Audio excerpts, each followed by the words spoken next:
Hi, my name's Justin Reed. I'm the manager for the Red Boyne Watershed District. I'm here with Regan Boulton, one of the landowners for this piece of land where we have our Boulton Water Retention Project. We're here at the site of the Boulton Dam. It was constructed last year, so in 2020. What we did here was there was an existing structure. It was starting to fail, it was old, it was leaking in places. We saw an opportunity to enhance what was there and give the landowners and the people that they rent the area to basically more of an opportunity to use the water that comes through here. So we replaced the structure with the structure you see here, added retention area, I gave them more storage and a little bit easier access to the storage area so that it can be used for cattle watering, wildlife habitat, all the wonderful watershed benefits that projects like this give. We do have some pollinator plantings on the dam site just to help enhance that habitat benefit for pollinators. You can see we've got a little bit of water in here, which normally the water level would be up kind of, shoulder height, but we're pretty happy that there's some in there at all in this drought year. And we are partnering with scientists from the federal government through Agriculture and Agri-Foods Canada, through the Eastern Prairies Living Labs program, to do some water quality monitoring here, looking at the quality of the water coming in, as well as the water leaving the retention area, just to kind of map out what kind of nutrient benefits we're getting from this project as well. So we're working with Agriculture and Agri-Food Canada through Living Labs, and they're looking at just on the other side of the trees over there, where all the water from the catchment area is focused to.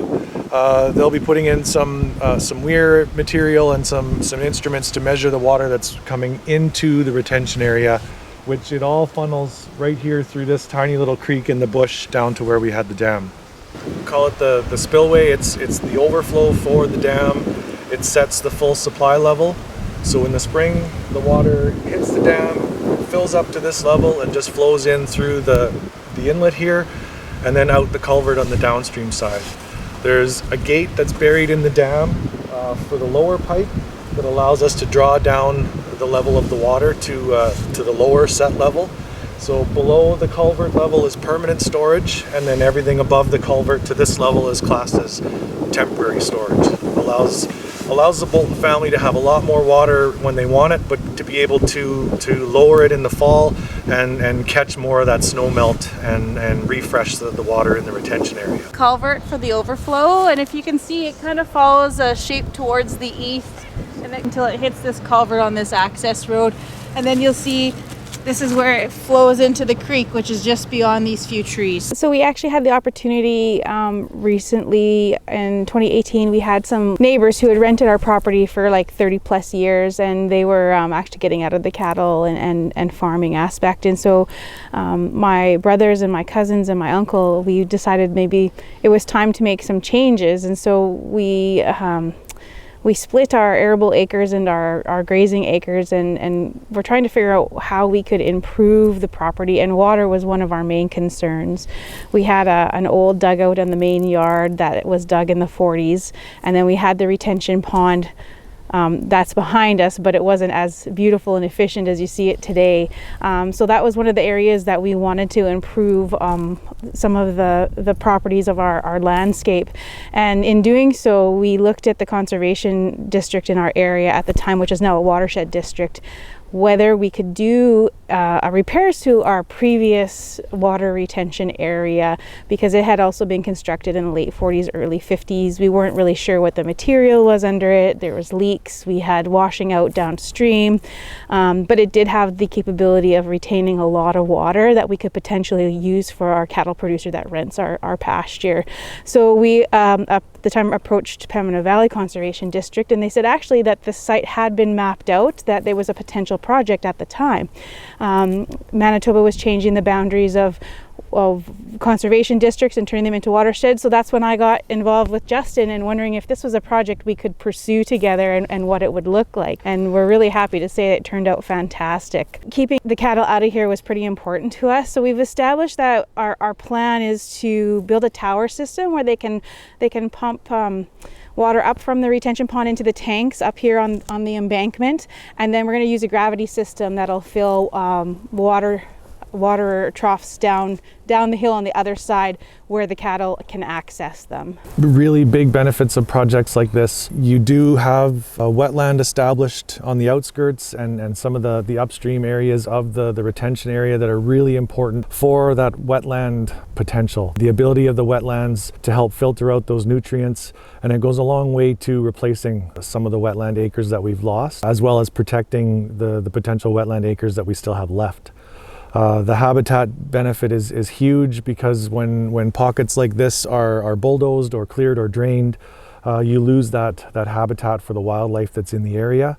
And when the habitat is gone, the wildlife disappears. The other thing, and it's a really important one, especially in this year when we've seen such a major drought, is the ability to be adaptable for climate change.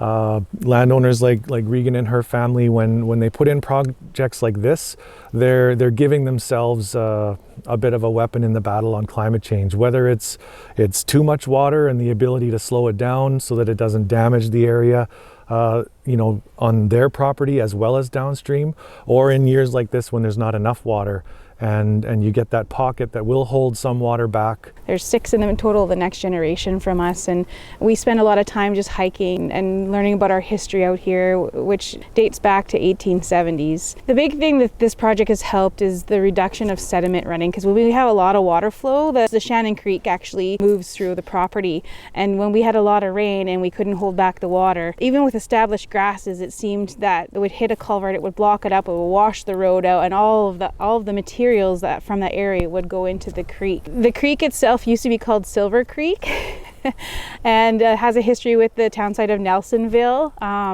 a popular spot for natives moving from camp to camp in the early days too, picnic grounds for Boy Scouts. So we have a lot of history here. We're teaching the kids about that, and if we don't look after the grasslands, the water, we don't keep our old oak stands. We're very fortunate to have this here with the slope and the movement on our land.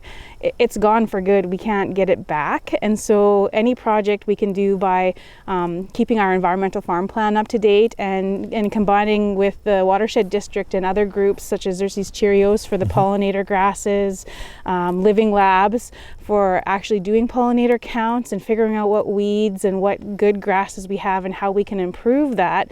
It just makes it last a little bit longer, and then the next generation can take it over, and we're really excited to expose them to that. It's really important that the collaborations with all these groups that we have, but we're also very lucky as a family that we've picked our renters because we were really managing the land. We're not consuming or abusing or using it, but we picked renters responsibly who are looking into less tilling. And our pasture renter has cattle, and she's actually on the Manitoba Beef Council and is very interested in a lot of this stuff as well.